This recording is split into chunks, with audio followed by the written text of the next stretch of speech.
Mihangyo sa mga netizens ang Talisay City LGU nga likayan ang pag-share sa mga post sa mga pagbaha nga nahitabo ni adtupang bagyong Tino. Ani ang report.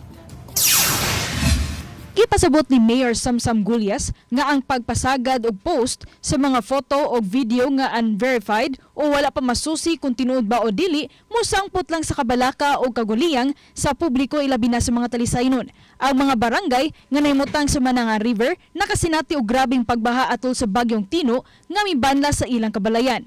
Gipakita sa mayor ang hulagway sa alas 10:30 kagabi sa Mananga River habig sa barangay Tabunok. Laing hulagway sa Mananga River usab sa habig sa barangay Dumlog nga normal lang ang level sa tubig. Laing mga hulagway sa Mananga River nga gipost usab sa mayor sa iyang social media sige ganihang buntag nga nagpakita nga normal lang ang level sa tubig.